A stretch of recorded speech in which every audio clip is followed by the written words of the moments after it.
Doctor APJ Abdul Kalam sir বলতেন যে আপনি আপনার ভবিষ্যৎ পরিবর্তন করতে পারবেন না, কিন্তু আপনি আপনার অভ্যেস পরিবর্তন করতে পারবেন। আর আপনার অভ্যেস একদিন আপনার ভবিষ্যৎ পরিবর্তন করে দেবে। কালাম স্যার বলতেন যে প্রতিটি মানুষেরই সকালে উঠে সবার আগে নিজেকে এই 5টি কথা বলা অবশ্যই দরকার। এই অভ্যেসটা অনেক ছোট, অনেক সাধারণ, কিন্তু এটা যে কোনো মানুষের জীবনে বড় পরিবর্তন আনার ক্ষমতা রাখে। আর এটা প্রতিটি সফল লোকই জানে ও ব্যবহার করে। আব্দুল কালাম স্যার একটি গরিব পরিবারে জন্মগ্রহণ করেন, কিন্তু নিজের পরিশ্রম ও অভ্যেসের কারণে তিনি অনেক সফল হয়ে দেখান। আর গ্রামের গলি থেকে বাইরে বেরিয়ে রাষ্ট্রপতি ভবন পর্যন্ত পৌঁছে যান।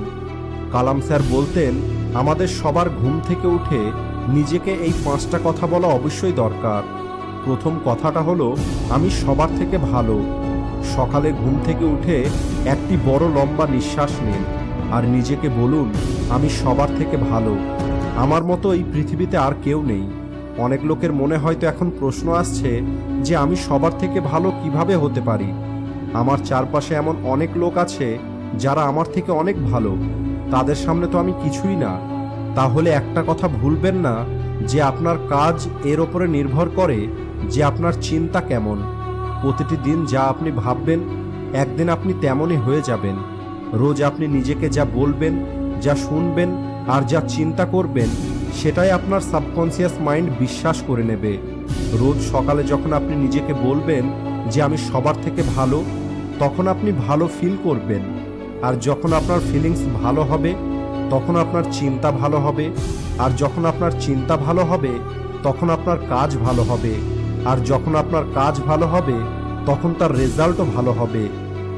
এরপর যে কথাটা কালাম স্যার বলেছেন, যা রোজ আপনাকে বলা দরকার, সেটা হলো, আমি এটা করতে পারবো।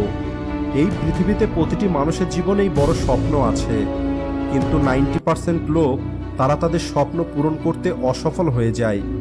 এর পিছনে সবথেকে বড় কারণ হলো এদের নিজের ওপরে বিশ্বাস অনেক কম।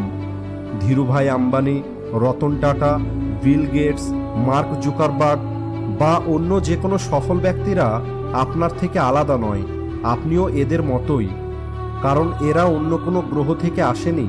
তাই এরা পেরেছে, অর্থাৎ আপনিও পারবেন। তাই রোজ সকালে উঠে নিজেকে বলুন যে আমি এটা করতে পারবো। আর যখন রোজ আপনি এটা নিজেকে বলবেন, তখন ধীরে ধীরে আপনার বিশ্বাস এতটাই মজবুত হয়ে যাবে যে আপনি আপনার বড় থেকে বড় স্বপ্নকে পূর্ণ করতে পারবেন। তৃতীয় যে কথাটা সকালে উঠে আমাদের নিজেকে বলতে হবে, সেটা হলো, ভগবান সবসময় আমার সাথে আছে। লোকের জীবনে যখন কোনো সমস্যা আসে,